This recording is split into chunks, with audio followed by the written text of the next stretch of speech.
Good evening, everyone. We'll get started in a few moments.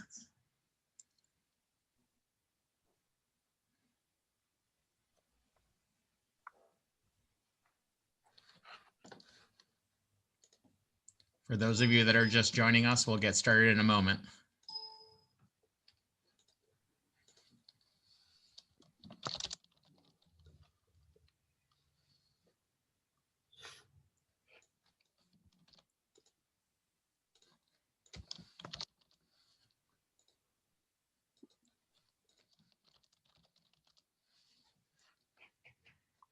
Well, good evening, everyone. Welcome to one of today's Tiger Alumni Week webinars, Peru Unlocked, History, Mystery, and Adventure.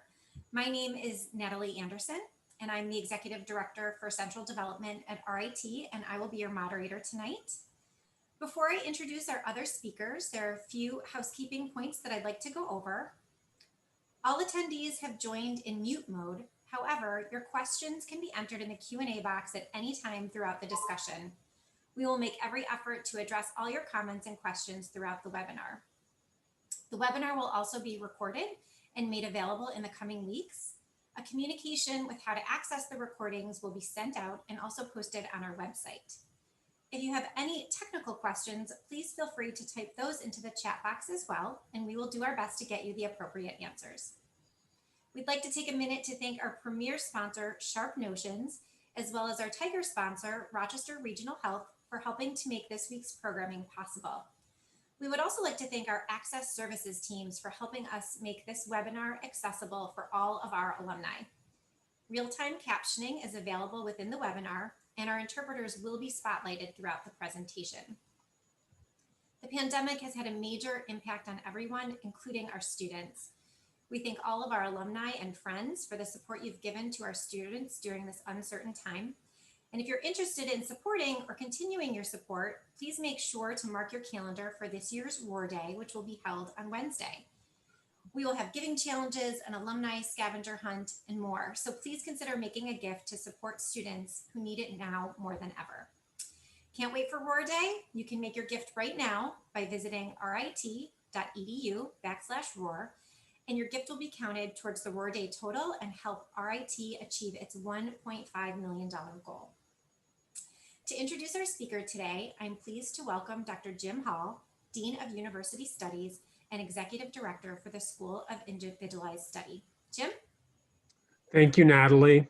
Well, it is my distinct pleasure and honor to introduce you, my good friend and colleague, Rudi Winsberg, to tell us a little bit about his home, Peru, and all the terrific things it brings to the world. Rudi is the 2018 School of Individualized Study Distinguished Alum, and he was a much deserving winner of that award, as he has been a gracious host to RIT staff, faculty, and students, and has had a major role in playing and expanding RIT's alum footprint in the region. Rudi has had a terrific role to play in building and nurturing our Andes chapter. Tonight, he's going to tell us a little bit about international markets and travel and the Peru story. All of those things have been a constant in Rudi's professional path, and his experience ranges from positions at the United Nations in New York, to dealing with international health insurance, to heading his own boutique travel company. Rudi has always been interested in learning about different countries and has enjoyed working in multicultural environments. Currently, Rudi represents Baptist Hospital from Miami, Florida, in Peru and Colombia. And it is my distinct pleasure to hand it over to Rudi to tell us a little bit about Peru. Thank you, Jim. Can you hear me well? Yep. All right. Let me just make sure that. And you can see my screen, correct? Yep. Okay, perfect. Thank you very much, Jim. Hello, everybody, and thank you so much for joining us tonight for this conversation or presentation on Peru, and perhaps on why you should think of coming to Peru. And as Jim said, travel has been part of my life pretty much since I was very young. I grew up in a family that was always very welcoming of people from different cultures, different nationalities, different backgrounds. And I think that's why I was always passionate about not just the travel industry, but learning about, different cultures, different places, and trying to see as much as the world as possible. I still have a long way to go. The pandemic, of course, has put everything on hold, all our travel plans on hold for a while, and but we're getting out of it. And the most important thing is to take care of our health at the moment, because if we don't have health, we won't be able to do much in the future, right? So I'm very, very happy to be with you tonight, and very honored to be part of the activities of the Alumni Week.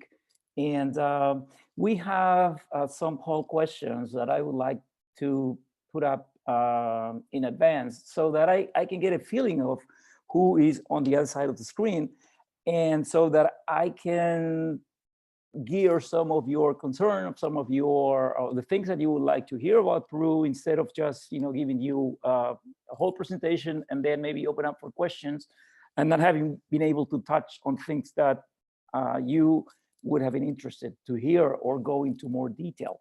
So Ron, if you can please put up the perfect. Thank you so much. So the first one is about where you live, just to get an idea of where you are at the moment. I imagine that most of our participants are going to be from North America, but there might be some other from the Caribbean, South Central America, perhaps Europe, or maybe other continents.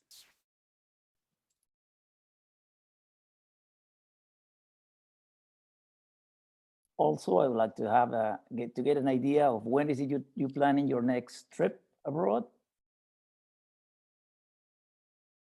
Chances are it won't be in 2020, so it'll be perhaps the first semester, second semester 2021, or maybe not until 2022.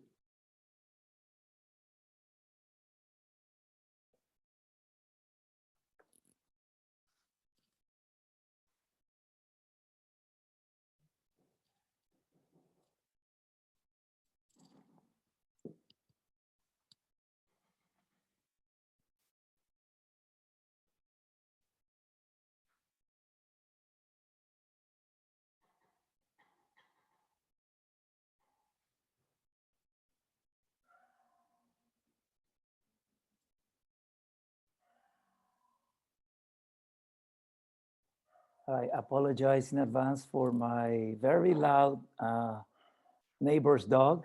You could probably hear her in the background. It's a really nice little cute dog, but I think she gets a little bit nervous when she hears noises, and I know that her bark can go through the walls. All right, great. So I see that our participants are primarily from North America. That's good to know. So it will help me concentrate on flights coming from North America to South America, specifically Peru. And I see your trip planning is not until a year from now or later. So that gives you a lot of time to plan ahead. And while you continue answering the questions, I want to let you know that Peru has been pretty much closed throughout the pandemic, and it's just been announced that on November 1st, Machu Picchu will open its doors again. So that's pretty good news.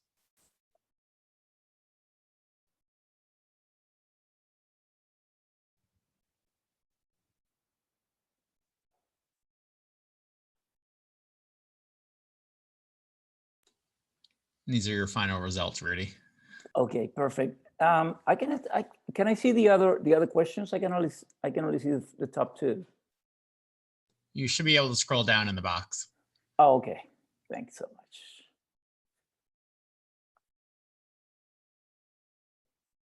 All right. So we got people. This. Okay. Good.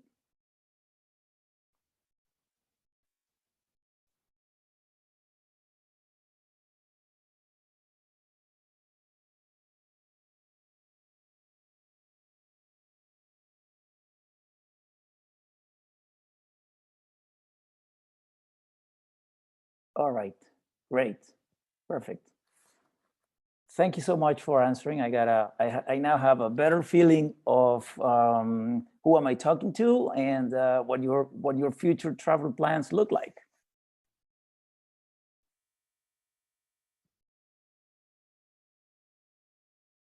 All right. Okay, let me close the poll. Okay.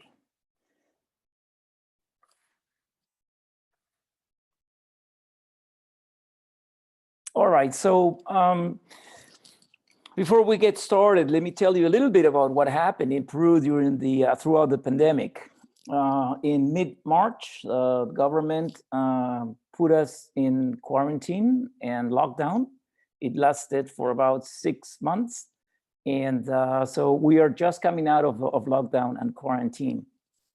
It has had a severe, dramatic, very negative effect on the economy, as you can imagine, the travel industry in particular. It is said that about 50% of formal businesses in the travel industry went out of business, unfortunately. And of course, all of informal service providers like informal taxi drivers, informal tour guides, and so on, they obviously, lost their jobs or they couldn't work at all, because Peru closed its borders and it's only reopened them about 2 weeks ago. And we have started flying only to destinations that are 4 hours away from Lima. So that pretty much covers from Panama down to Chile. US, which is the closest city to Lima, would be Miami, which is a 5.5-hour flight. We still don't know when that will be open, but for our purpose, that's not really a problem because you don't plan on traveling outside of the US until the second semester of next year or later on, right? So it's been tough, of course, but the government is putting now a campaign to promote travel within Peruvians. And I have read recently that there is some organization that is monitoring on the safety of different travel destinations, and Peru has already been put on the good, safe place to travel to. Although if you go on the US State Department's website, you probably find Peru in the list of don't travel to countries. But it is because of what we went through during the pandemic and lockdown. And also because the political situation has always been, it's not now, it's always been a little bit chaotic, as it's common in this part of the world, right? So let's continue here. And there we go. Let's try to look, where is it we are located? I don't know if you were able to join Rob's presentation on Galapagos, which was right before this one. It was spectacular, and it gave us a great idea of, you can actually see it in the map over there, Galapagos Islands right here. So it's not too far from Peru. And as a matter of fact, Machu Picchu and Galapagos Islands are pretty good. It's a pretty good destination combination when you travel to South America. So we are in the southern hemisphere. We are right next to Ecuador. We are on the western part of South America, so we have a very long coast on the Pacific Ocean. We have, I don't know exactly, you can Google it, but it's probably 2,000 miles or so of coastline. So we got a lot of water down here. Our borders to the north with Ecuador and Colombia, Brazil to the east, Bolivia to the southeast, and Chile to the south. The borders have remained pretty much the same ever since, I don't know, the Peru gained its independence about almost 200 years ago.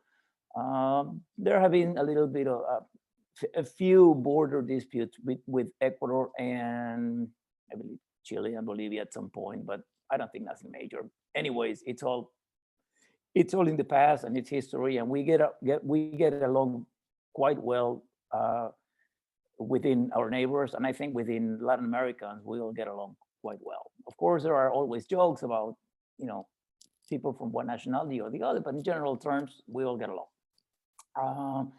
Okay, in regard to the time zone, we are on Eastern time zone, except for the time in which like right now, when you have daylight savings time, we don't do that because we are the Southern Hemisphere, so we don't need to do that.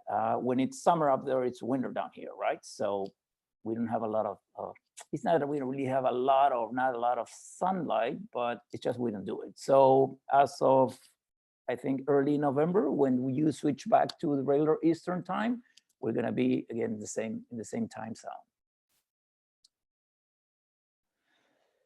Let me tell you a little bit about the political system in Peru. Well, Peru is a democracy, as you can imagine, is a former Spanish colony, like pretty much most of Latin America, with the exception of Brazil, which was a Portuguese colony, and a few smaller countries in the northeastern part of South America that were French colonies at some point. Peru got its independence in July of 1821. So next year will be the 200th anniversary of the Peruvian independence from Spain. It's a democracy. It's a relatively new democracy because we switched back to a democratic or a democracy in 1980 after 12 years of having a leftist military government. It's a republic. We have the three powers: the executive, the judiciary, and Congress. The authorities, primarily in the executive, we have president, a vice president, one prime minister, and minister of state. So it's pretty much, I think, standard like in every other country in Latin America. And political parties, that's interesting because we are a country of about 33 million people. That's roughly about 10 times smaller than the US. And in the US, we have two main political parties, and in Peru, we have 21. And 21 political parties running for presidential election, which will be in April of next year. So you can imagine how interesting that setup must be. Peru has a centralized economy. Lima is the capital, and it's pretty much everything is hosted here, from all the main public services like public education, public hospital. Public transportation is a little bit deficient, but it's been centralized. And although there have been some efforts in the previous governments to decentralize the country, it hasn't been a very easy task. And still today, most of the Peruvian economy of whatever goes on in the country, it's pretty much run from Lima. The currency is the sol, which means sun in English, and it's the sun because the Incas worship the sun. So our currency has been the sol, or currently is the nuevo sol, the new sun, for a number of years. The exchange rate for the past few years has remained stable. It's been roughly around 3.25 soles for a US dollar, except during the pandemic, that because of different economic fluctuations, the US dollar is about $3.5 soles, 3.5 soles or so. But in general terms, it's pretty much pretty stable. And when you come to Peru, payment methods, pretty much, cash is always welcome. Of course, you can pay in the local currency, you can pay in US dollars. And all major credit cards are accepted. So that's not a problem at all. Regarding access to Peru, how do you get to Peru? Well, given that we have primarily a North American audience, most major American carriers fly direct to Peru. I think American Airlines would be the carrier with the most frequencies, most daily frequencies out of Miami. They also have flights from Dallas, and I think that's it. Because at some point they used to fly from JFK, New York, but I think it's mainly Miami and Dallas. Then you have, of course, United flying from Houston and from Newark. JetBlue, the flights also direct from Fort Lauderdale. And I may be missing someone. Oh, Delta, of course, from Atlanta. There is also Spirit Airlines, which is another low cost. It's based in Fort Lauderdale. So you have Spirit flies direct from Fort Lauderdale to Lima.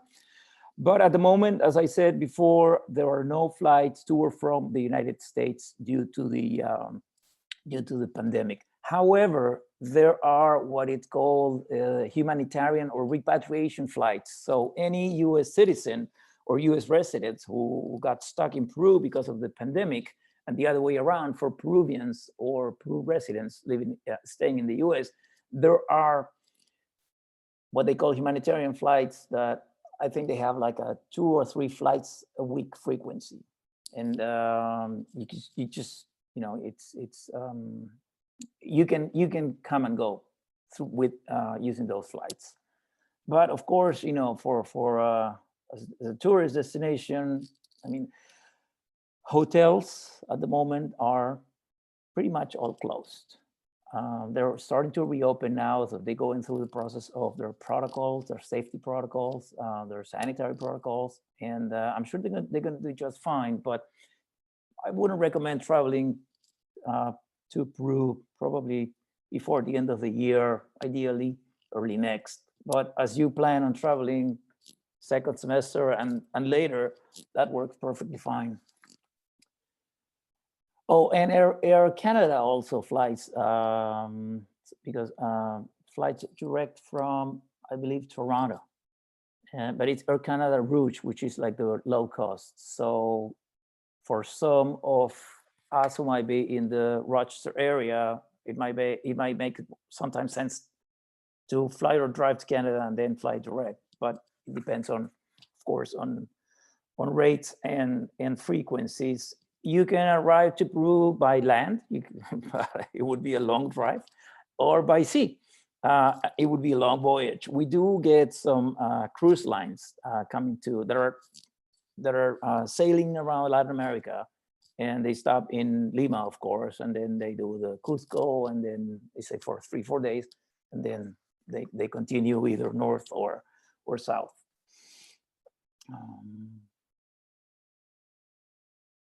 About the Peruvian geography, and this is something that becomes really interesting because Peru is a rather small country. I mean, it's larger than Ecuador, larger than Bolivia, but you know, it's a fraction of what Brazil is, and certainly a fraction of what the US is. Even Mexico, it's much smaller. But what is interesting about Peru, it's a geography because it's very, very diverse, and it's really interesting because you have, you know, from sea level beaches to very, very, very high points in the highlands or in the Andes Mountains, to pretty much sea level conditions on the Amazon rainforest. So if you see the map on the screen, you can see to the left, which is the west, that would be the Pacific Ocean, and then the yellowish strip that runs north-south, that would be obviously the coast, but it represents sand. So we have most beaches are sand beaches, some of them very, very fine sand. And as you move east away from the water, then that sand turns into sand dunes, and then into sand hills, and then into very rough terrain until it goes all the way up to above. We have the Huascarán mountain, which is the highest mountain in Peru, and I believe it's the 3rd highest in the world, which is over 6,000 meters above sea level. That would be around close to 20,000 feet. So it's pretty high. And then, of course, on the other side, you have the rainforest, but it's a gradual descent onto the rainforest. So you have areas in which gradually you start getting, warmer weather, you start getting more moisture, and little by little, you continue descending until you get to the pretty much sea level on the other side of the mountains on the Amazon rainforest. Well, we have again different multiple altitudes. There's a little chart in the middle, in between the text and the map, that it's in Spanish, but if you look at the numbers, it gives you the range, of the different regions. Costa, Yunga, Quechua, Suni. Well, those are like the scientific names, but you can have an idea of how high you're going to be traveling if you go from Lima to Cusco. It's going to take some time to get used to the high altitude, right? Cusco sits at about roughly 3,400 meters above sea level, talking about more than 10,000 meters. I'm sorry, feet over sea level. So it's going to take some time to get adjusted to the different altitudes. Of course, when you fly down to the coast, it's not a problem because there's no lack of oxygen on the coast. Another important point that I want to touch upon before getting into the what to do and what to see in Peru, it is about its microclimates. I believe in the world there are about 180 microclimates or so, and Peru has about 90% of those microclimates because of the different altitudes and also because of the different weather conditions that you have on the northern, central, and southern parts of the country. Still, it's not a very large country, but for some climatological reasons, we are blessed with all those microclimates. Now, what that does is that we get a lot of different plant species and animal species. And that's what makes our gastronomy so rich, because you have so many different ingredients that you can use to make different types of food. And as it is a very rich culture, Peru, where you have different cultures within the country, every area has its own typical dishes, and you can be here for, I don't know, a few months and probably try a different dish every day of your stay. So the list is quite long. And in terms of the seasons, it depends. It depends whether you are in the rainforest, in the mountains, or on the coast. As a matter of fact, we are on the central coast in Lima, and we are supposed to be in spring, but we really have winter and summer, because we don't have, I mean, the coast of Peru is desertic, so we don't really have any flowers or plants blooming, or we don't get any foliage in the fall. So we call it winter and summer. We have 3 months of summer when we get to see some nice sunshine, and then we have 9 months of winter where we don't get to see the sun because it's overcast, because it's cloudy. It's not very cold, but it's because of a condition that is created by a very cold water current that comes from the South Pole that goes along the coast of Chile, and it goes along the Peruvian coastline. Peru being right south of the Ecuador, or the Ecuadorian line, or equatorial line, has in theory a tropical weather. But because of this cold water current, it cools down the water, it creates moist and condensation, and that's why the Peruvian coast is very foggy most of the year, with the exception of the top 3 provinces, the ones on the map, the ones that are in yellow. It's one called Tumbes, Piura, and the Chiclayo. And then, but from Trujillo south, it's pretty much, as I said, cloudy and chilly in the when it's not summertime. Now, this is, when we talk about Peru, we normally think of the Incas, right? And we admired Incas on all the technological and even scientific advances that they had. But we need to think that what we see or what we know about the Incas, excuse me, is based on what the Spaniards saw and later on what we saw.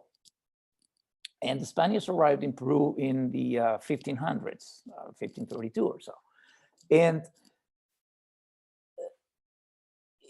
so they got to meet the Incas, but they were not able to see the previous cultures, the pre-Inca cultures. And as you can see on the screen, they go back to, 3,500 years before our common era, right? And in different parts of the country, you have the north, central, and south coast, and the north, central, and south highlands.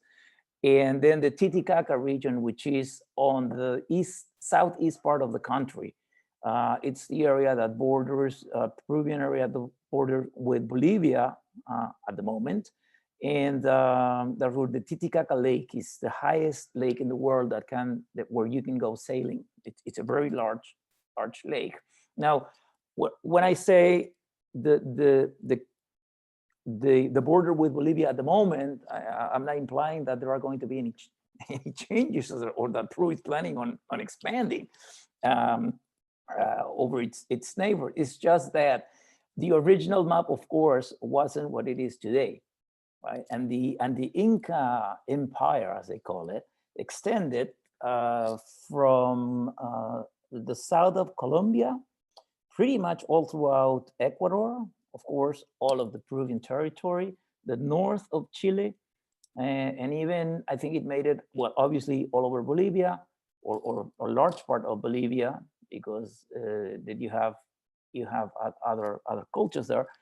And I think it made it all the way up close to Argentina, okay? So why is Peru associated, with the Incas so much? Because the Incas had their capital in Cusco, and Cusco is within Peru.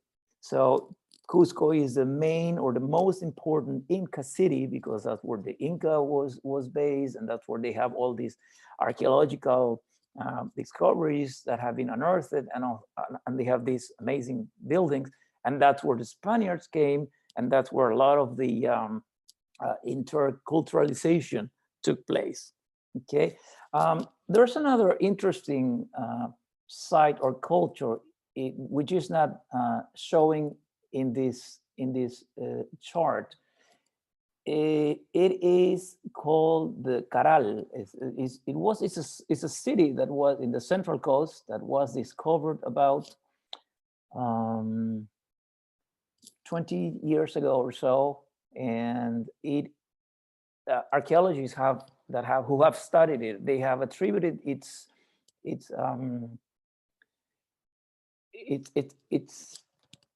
about 5,000 years old. So it's pretty much similar to the Egyptians in how old it was. So again, when you talk Inca, it's what we know, but a lot of their of the knowledge came from other cultures. So let's take a look at Lima, which is pretty much the place that you are going to fly into when you arrive. Lima is a little bit of a mixture of a colonial city. You see the yellow building on the top left. That's actually the Lima City Hall with all those old balconies. That's pretty much how Lima was developed when the Spaniards arrived. And then you also have modern areas, like on the top right, you have a picture of the Lima Golf Club, which is part of modern Lima. And then on the bottom left, you have Lima sits on the waters. It's geographically, Lima is quite similar to Central California. When you have the cliffs that overlook the ocean, other parts of the country are just flat. You can just like walk to the sand.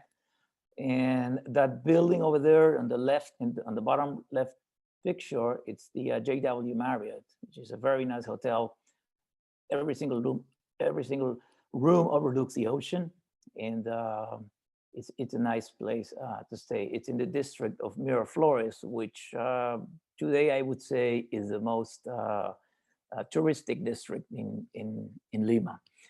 At the bottom in the middle, you have a picture of, if I am not mistaken, yeah, that's a cathedral, which is downtown, which is in the same square where the city hall is and where the presidential palace sits.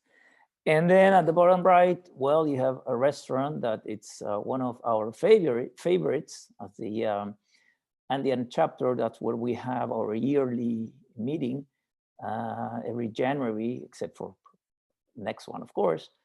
We've been having there our yearly meetings with our RIT faculty and alumni who live or come to Peru on vacation. Some of them live abroad. Then from Lima, you normally arrive, stay a couple of days, maybe 3. Again, it's a modern city. I think 2-3 days is more than enough for you to stay in Lima, unless you have any specific interests, unless you have any perhaps business meetings or something that you want to do that it's in Lima. And then you fly to Cusco, which is an hour flight. That's a picture of downtown Cusco. It's the main square. All of large cities, even small cities in Peru, you know, given that we were colonized by Spaniards, every city has its main square where you have the city hall and where you have a church. And in some cases, 2 churches. In the picture on the left, it's the Cathedral of Cusco, and the church to the right is it's from the Jesuits. It's a Compañía de Jesús. It's the name of the formal name of the church. Again, Cusco sits pretty high in the above sea level, so you need at least a day or 2 to get used to the high altitude. And what to do, what to see, Cusco, it's a really nice city that you gotta walk around. The best way to get around is by foot, and find a hotel not far from downtown, and then you are, you know, within walking distance of all the main attractions. Most of the streets are cobblestone. Those are, you know, old buildings that are a few hundred years old, but they're all pretty much in good shape, in good condition. Peru also is home to camelids such as alpacas, vicuñas, and llamas. And there are some exhibits of places where you can go and see how they take the wool out of the vicuñas and alpacas, how they dye them, and how they actually manufacture some garments. So, and these are of course very colorful pieces of wood, and they're all dyed with natural dyes. That's a typical outfit of a Cusco resident, and I think that the gentleman over there is actually weaving, is working with wool, probably alpaca or vicuña. Vicuña is finer. And if you come to Peru and you go to Cusco, of course, you are going to want to go to Machu Picchu. Now, how do you get to Machu Picchu? Well, Machu Picchu is about a 4-hour train ride if you leave from Cusco station, from Cusco city station.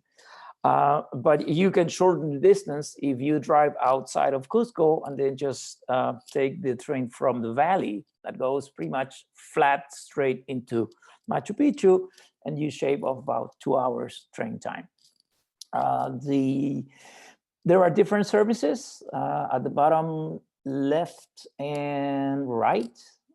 Actually, at the bottom left and bottom center, those are pictures from the Hiram Bingham train service to Cusco, which is the most luxurious of the services. It's like being in a 5-star hotel. It's a truly great experience. and it's worth every dollar. And then there are other services, regular services like the Vista Dome train. These are the cars that have pretty much glass tops, so you can have a very nice view of the valley of the Urubamba River.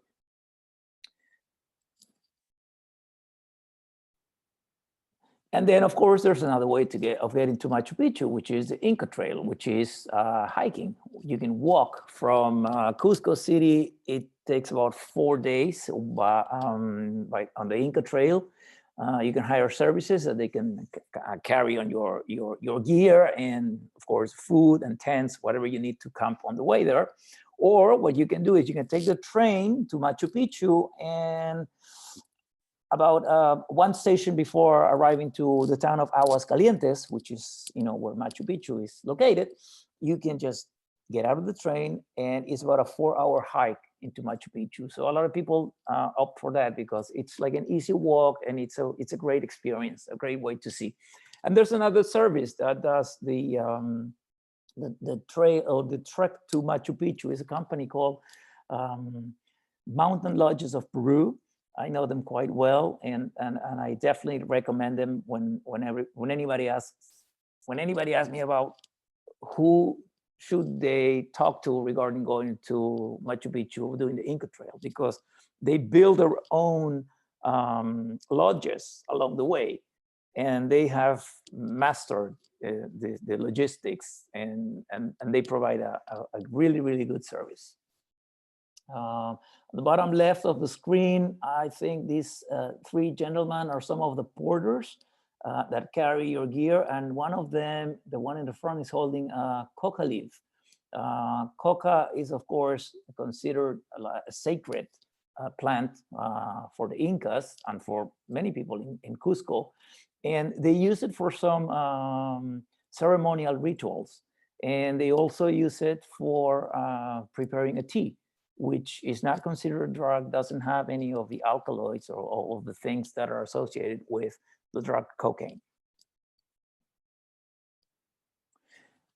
Machu Picchu, when you arrive to Machu Picchu, it's a citadel that sits on top of a hill.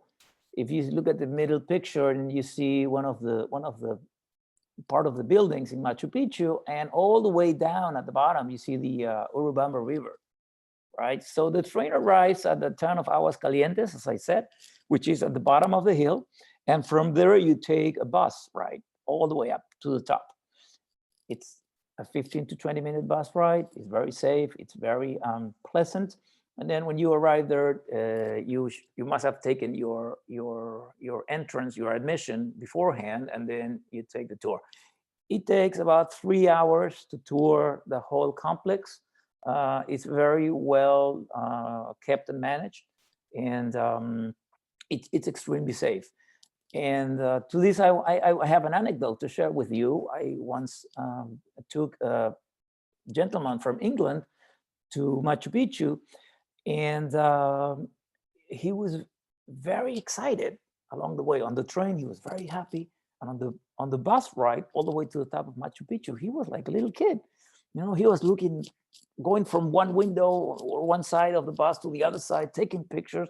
So I asked him, "Hey, Nick, are you all right?" He's like, "Yeah, well, I got to tell you, I've been to every single modern marvel in the world, except for Machu Picchu. So this is the last one on the list, and that's why I'm very excited." And I was very happy that I was with this person, because he was obviously a very experienced traveler, and needless to say, we had a wonderful trip. Interesting thing is when we were on the train ride going back to Cusco after visiting Machu Picchu, I asked him, "So Nick, tell me what do you think about it?" And I was very surprised about his response. He said, "To me, this was the best of the 7 modern wonders."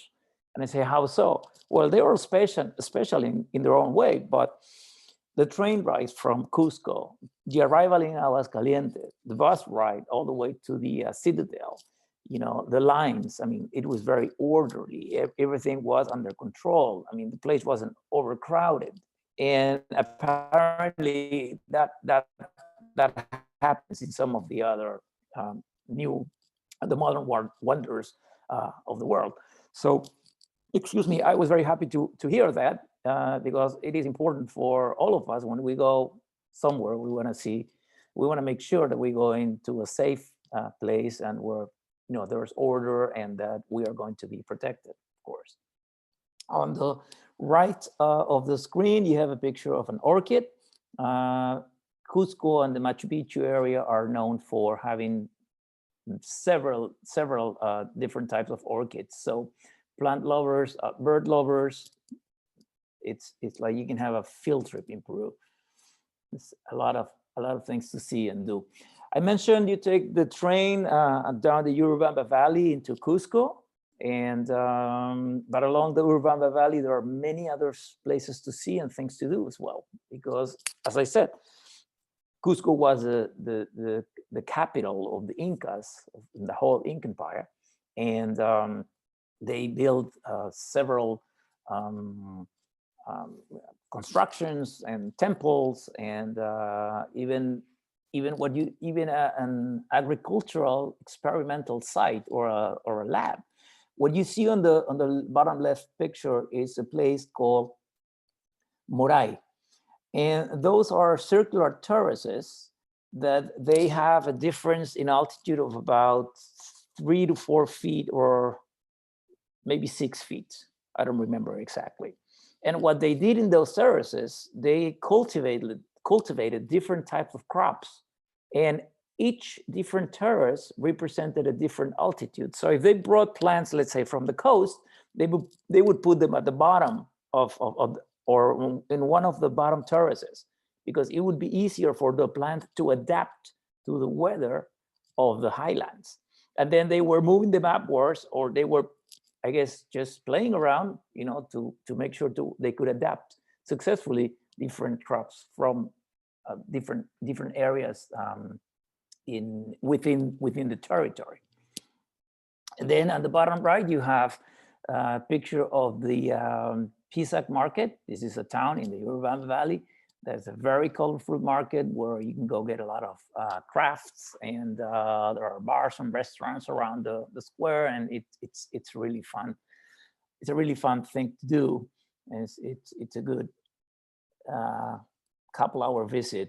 You can get to see and meet the locals and have a good time. Many of the locals are actually bilingual. You will be amazed. Like, well, they know enough English how to bargain and make sure that you pay extra. But so make sure to bargain if you buy anything from them. There's a map at the center top to give you a better idea of where Cusco and Machu Picchu is. Big red dot is the Cusco city, of course, and then north of it you have the Urubamba River, and then you have to go further.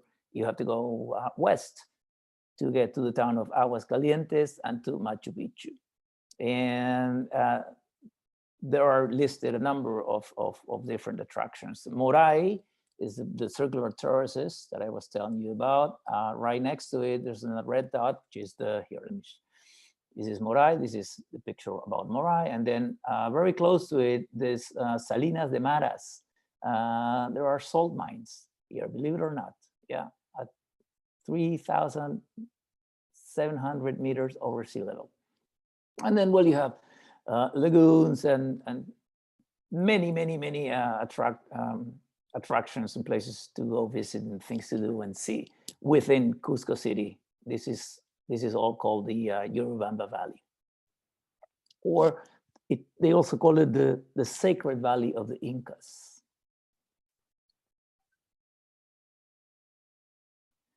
There are some more pictures of the Urubamba Valley, and this gentleman on the left is performing a ritual with the coca leaves. Some of them use them as a way of predicting the future, or like some sort of fortune tellers. It's interesting to see. And then to the right, you have some other Inca sites, like not sure which one this is, but you see all the terraces that extend onto the to the next hill, and you can just walk around. It's very safe to do so, especially during the day. At night, I wouldn't recommend it because it's cold, not because it's not safe, but it gets, the temperature drops, and you can get very cold. So during the day, most of the days are sunny. It's warm under the sun, and it's a little bit chilly in the shade. Then we move on to another interesting destination, Arequipa, which is also in the south east of Peru. Is the second largest city in Peru. It's the second most important city economically and and touristically as well. It was again a city that has its main square with the cathedral, which is shown in the picture. And one of the interesting parts of this, the architecture of Arequipa, is that they have these volcanic ashes, or actually it's a volcanic rock. It's called sillar in Spanish. And it's pretty much used to build, or it was used to build most of the colonial buildings in Arequipa. So the cathedral, it was built in sillar, that's why it's white in color. And the arches around the main square were also built in sillar. This one doesn't show white because the picture was taken when it was dark. And some of the things to do in Arequipa, you have the Colca Canyon, which is considered the deepest canyon in the world, which is over 3,000 meters high. That's close to 10,000 feet. So it's pretty deep. And the views are really impressive. There are places where you can go, take a view. And one of the attractions at the Colca Canyon is to see the condor. It's a very famous, very large bird from the Andes. And it's considered to be the largest bird in the world, considering its size, well, the wingspan and the weight of the animal. And it's interesting because they like to glide. So they fly very graciously. It's like they just float around. They are vultures, very large birds. Rudi? And yes. I'm sorry to interrupt you. It's Natalie. I just want to give you a time check. We only have Okay. about 7 minutes left. All right. Got it. And yeah, just want to make sure we have time for questions and answer, and that you can get through your beautiful slides. Perfect. Thank you so much. You bet. All right, and our next destination in the south east of Peru, that would be Puno, where the Titicaca Lake is, where I told you, which is the highest lake, and the views are spectacular. Okay, and then on the coast side, some of the main attractions are Nazca, which is a place called well known for the lines, the Nazca lines, which are geoglyphs. These are markings or drawings on land that can really be appreciated from above. So it's a mystery. Nobody knows why is it they were drawn, why is it they were done, and they represent different zoomorphic shapes and shapes that many people have studied it, but nobody really can come to like a conclusion of what they were used for. And then you have, of course, having so many miles of coastline, you have other places where you can go and see along the coast of Peru. The rainforest, this is the only slide I have of the rainforest because it really, there's so much to say about rainforest that we can have a whole presentation on the rainforest, on the Amazon rainforest, and it goes the same for the Ecuadorian rainforest, the Brazilian rainforest. It's all quite similar, and it's just amazing. So for those of you nature lovers, There are eco lodges in the rainforest where you can go and stay and be part of it, part of being nature, and it's an experience that I highly recommend it. There are also some Amazon River cruises, which are 3-day cruises, and you can just go sailing around the river and enjoying the views and being in the middle of nature. Fish and seafood is abundant in Peru with all that coastline, with the lakes and the rivers. So we have our famous ceviche on the top right corner, and all different kinds of different possibilities of mixing seafood and fish with a lot of the local ingredients. Meats are big in Peru in general. I think we are big meat eaters, whether it's poultry, whether it's pork, whether it's red meat. As you can see in some of the pictures there, we are big meat eaters. Now, where to stay? We have everything. We have from an Airbnb, from small apartment rentals to 5-star hotels. I think some of you, I think most of you answered that you would look for like a 3-4-star hotel. In that range, you have several options. Most of them are well located. Just make sure that they have good ratings. All of the large American and European hotel chains have properties within Peru, and that gives you some peace of mind, of course. Peru is a colorful destination, especially if you go, even when you go to the Andes, you see there are textiles, you see there are crafts. There's even the 7-color mountain in Cusco, and really wherever you turn is a very rich and colorful culture. Now, what to do? Nature lovers, this is paradise, bird watchers, or you name it. There's so much to do along the coast, the rainforest, and the highlands, of course. Or if you are more into adventure travel, there's a lot of places to go: hiking, mountain biking, surfing. You can climb some snowy peaks in the Alps, and you can go even sand duning. The bottom left corner is those are sand dunes that you can actually go surfing them. And then on the bottom right, you have you can go. It's not sea kayaking; it's lake kayaking. That's in the Titicaca Lake, and that is pretty much what I had prepared for today. And I'll be more than happy to take any questions that you may have. And on that screen, I have some information resources about travel to Peru. And as a little disclaimer, I just want to say that I am not related in any way, shape, or form with any of these organizations, but I have worked with them in the past, and I can recommend them.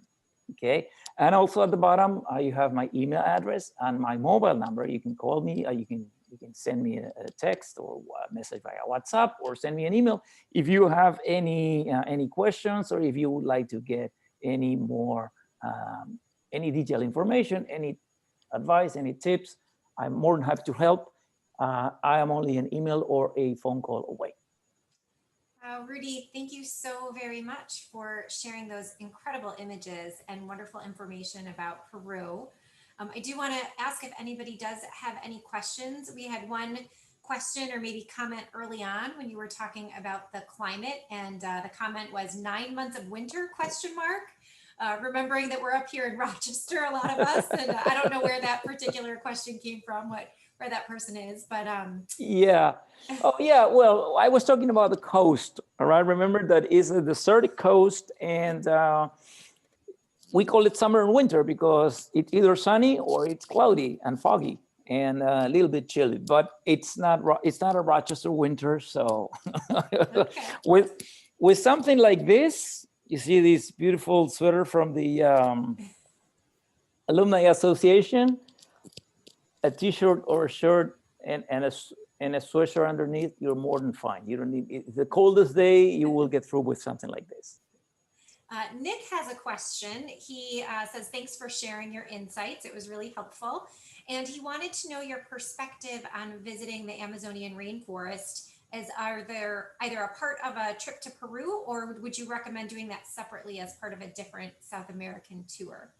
Well, it depends first on how much time do you have for travel. If you want to go to the rainforest and do like get a glimpse of what it looks like, you can stay in an eco lodge, like in, excuse me, in Tambopata, which is not far from Cusco, and they have programs of, excuse me, 4 days, 3 nights that will give you a really good glimpse of some part of the Amazon. Now, if you want to explore in more depth, you might want to look into a more, into a longer program, or even a custom-made program if you have any specific interests.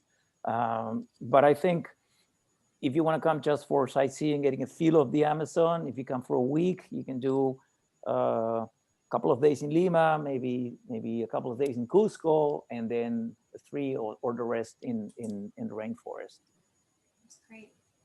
Any last minute questions from our participants tonight? If not, we will wrap up. And Rudi, I want to say thank you so much for sharing your expertise with our alumni and our friends today. And thanks to everyone at home who joined us tonight. As I mentioned earlier, we will be sending out information about how to access this recording in the near future, so keep an eye on your inbox for that. And please don't forget to make your Roar Day gift using the link that's in the chat box. And lastly, I would just encourage our alumni, if you are not already connected to our Alumni Association social media channels, we really encourage you to do so. And those links will also be found in our chat box tonight. Rudi, thanks again so very much. And thanks to all of you for joining us. We hope you enjoy the rest of Tiger Alumni Week.